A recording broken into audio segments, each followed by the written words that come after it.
3 days ago, I had to evacuate my home in California due to the fires, and the response has been well below what we actually deserve. And part of the reason why is because we have inverted our priorities and are focusing on things like diversity, equity, and inclusion instead of efficacy. And as a result of focusing on DEI, people have died. And in this video, I'm going to explain why. Is she strong enough to do this? Or you couldn't carry my husband out of a fire. Which my response is, he got himself in the wrong place if I have to carry him out of a fire. Does that sound like the rhetoric of someone who is laser focused on saving lives to you? In addition to DEI taking critical resources away from critical functions, it also introduces a double standard. For example, only 27.9% of public school teachers in LA are men. Is anyone pushing for them to have equity? Only about 11% of nurses in the state are men. Is anyone pushing for them to be at 50%?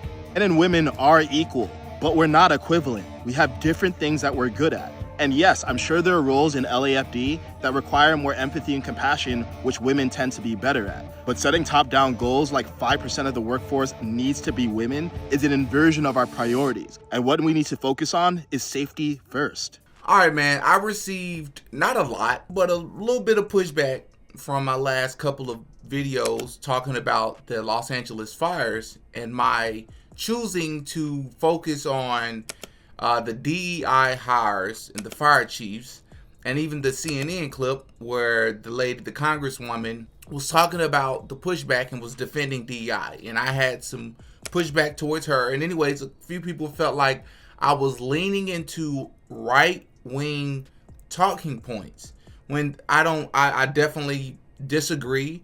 And you don't even have to be a conservative to see some of the things that's happening out there is politically related, in my opinion. Right? And I'm not the only one that feels that way. And I'm not even a conservative. I have a lot of conservative perspectives, but I also have some progressive perspectives, right? And so I figured that since it's so easy for me to sit behind a computer screen or a camera screen and give my opinions because I'm not directly affected or impacted by what's happening in Los Angeles right now, I figured the best way to do it is to react to somebody who is a local out there in Los Angeles that has a viral video right now. When I say viral, very viral video talking about not only why DEI is important, but why it's arguably the most important factor related to the fires that's happening. So without further ado, let's check it out. 3 days ago, I had to evacuate my home in California due to the fires. Now, fortunately, I have friends who I was able to stay with. But many people don't have that good fortune, and now many people are homeless, and some have died. This disaster was caused by multiple variables, and people have different opinions on which one should be weighted the most. Some have identified arson, some have pointed to climate change. But regardless of the cause, hopefully we can all agree that we have a great degree of control over the response. And the response has been well below what we actually deserve. And part of the reason why is because we have inverted our priorities and are focusing on things like diversity, equity, and inclusion instead of efficacy. And as a result of focusing on DEI, people have died. And in this video, I'm going to explain why. Last year, the LA Fire Department had its budget slashed by $17.6 million. In response to that, on December 4th, the head of the LA Fire Department, Kristen Crowley, sent a letter to Karen Bass, the mayor of LA, saying that they are not prepared for a variety of different disasters, including wildfires. Which we've already covered on this channel so far. So we've already covered the budget cut, and we didn't go into the granularity of the letter that was written, but these are things that we've covered so far. So nothing new here. Now, $17.6 million constitutes about 2% of LAFD's budget. But it's not about just the budget cuts. It's also about how they're spending their existing budget, because a significant amount, at least $1 to $2 million, was spent on diversity, equity, and inclusion policy. In recent years, critics have complained that LAFD is too white, too male, and has too much nepotism. Now, the nepotism is a fair claim, because if you're choosing people based on who they know, you're not necessarily picking the best people. And the desire to make LAFD's visual representation more representative of the racial and gender distribution in LA is understandable. But when we make diversity even a secondary goal when efficacy is the primary goal, then focusing on the secondary goal at all can get in the way of the primary. Now, this has been going on for a while. When the previous mayor, Eric Garcetti, entered office in 2013, he set a goal of raising the number of women in LAFD from 2.9% to up to 5% by 2020. As of now, the percentage is 3.5%. Now, the current head of the LAFD is Kristen Crowley, and here's what she had to say about her diversity goals. She took time out of her already busy schedule to tell us about her vision for the department's future, one that includes a 3-year strategic plan to increase diversity. People ask me, well, what number are you looking for? I say, I'm not looking for a number. It's never enough. Now, you might not think this is a big deal. After all, who's going to get upset about wanting more diversity? But in practice, when you have scarce resources and you have a secondary priority, that secondary priority can get in the way of the first, especially in an environment where there's scarce resources and your department has lost $17.6 million in budget and needs to make sure that every dollar is allocated to the most important needs. 17.6, that's a lot of bread, bro. That's a lot of money, man. Listen, I'm gonna shut up and let this play through and get my thoughts on the backside. But think about how much money that is, regardless of what it's allocated for. If 17 point, from what I understand, I saw somewhere where they said some of the funds that was part of that budget cut was being taken away from the schools, right? Some of the school funding was taken away from with this budget cut. I don't know how true that is, but 17.6 million, regardless of wherever that money is being taken from, you're gonna feel that. You might even think that, okay, we can have diversity be first and merit be a tiebreaker, but that's not actually what's happening in practice. 3 of the top women at LAFD are all lesbians, and given the minority percentage of lesbians in the overall population in LA, the chances of that happening by chance and purely on merit are 1 in 64,000. Or near zero. Meanwhile, the head of equity made almost $400,000 in base pay when her job is primarily to focus on diversity when they don't have enough money to even effectively do their job. On top of that, the head of equity, Christine Larson, makes more than the second in command, John O'Brien, despite the fact that he outranks her. Now, it's all well and good to say that efficacy is your top priority and that you're not going to compromise on that, but the money reveals your actual priorities. Moreover, if you hear Christine Larson talk in this clip, you'll see where qualitatively they're actually focused. You want to see somebody that responds to your house, your emergency, whether it's a medical call or a fire call, that looks like you. It gives that person a little bit more ease, knowing that somebody might understand their situation better. Is she strong enough to do this? Or you couldn't carry my husband out of a fire, which my response is, he got himself in the wrong place if I have to carry him out of a fire. Does that sound like the rhetoric of someone who is laser focused on saving lives to you? In addition to DEI taking critical resources away from critical functions, it also introduces a double standard. For example, only 27.9% of public school teachers in LA are men. Is anyone pushing for them to have equity? Only about 11% of nurses in the state are men. Is anyone pushing for them to be at 50%? And then women are equal, but we're not equivalent. We have different things that we're good at. And yes, I'm sure there are roles in LAFD that require more empathy and compassion, which women tend to be better at. But setting top-down goals like 5% of the workforce needs to be women is an inversion of our priorities. And what we need to focus on is safety first.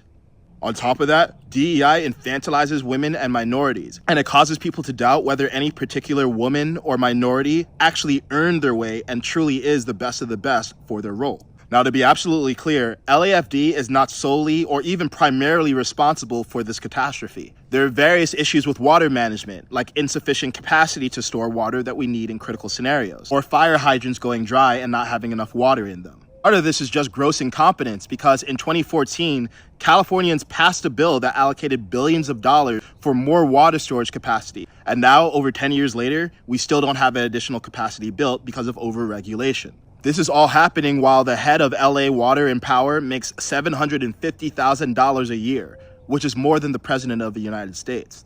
It's also not just a state issue. Only 3% of the land in California is owned by the state.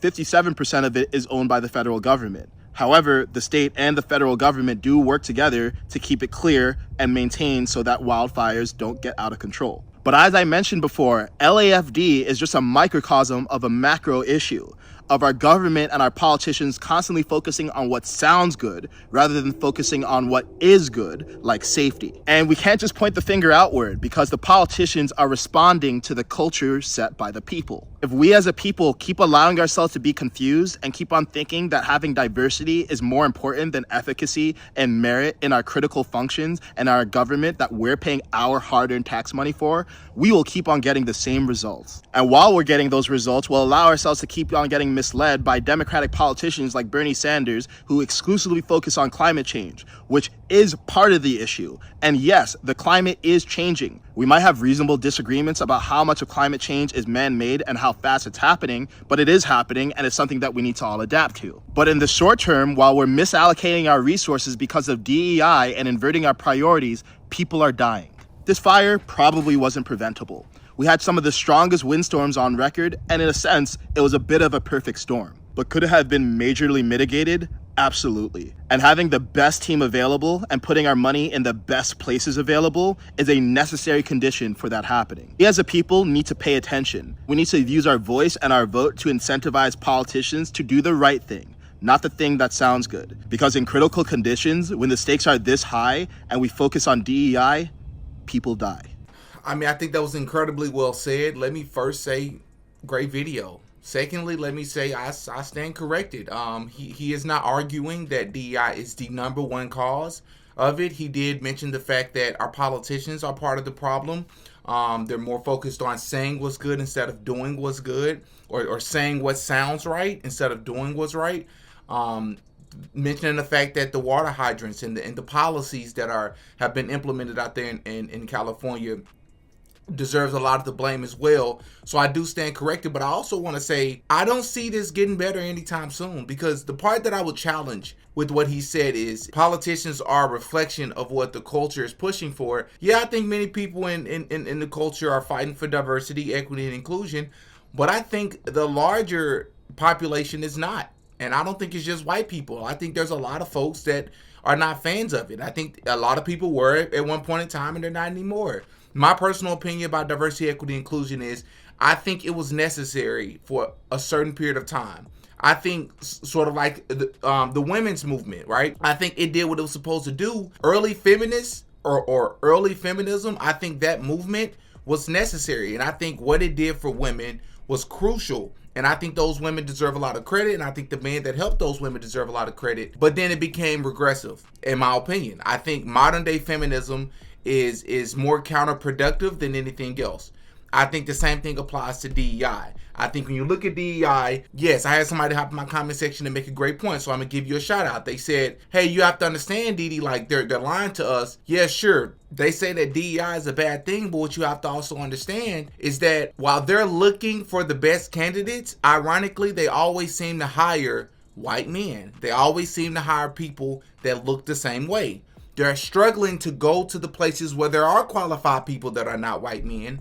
There are qualified people that are not white women that are not being hired. So a element of DEI that is necessary, Didi, this is what somebody in my comment section yesterday was saying, is for them to prioritize expanding where they're looking at for other qualified candidates. And I agree with that. You know, I have no pushback to that, because the argument that I was making yesterday was my experience and what I've seen with DEI is a lot of times, not all the time, but a lot of times they'll go out and hire unqualified DEI candidates because they're easier to push over, they're cheaper in labor, and they're not even training us.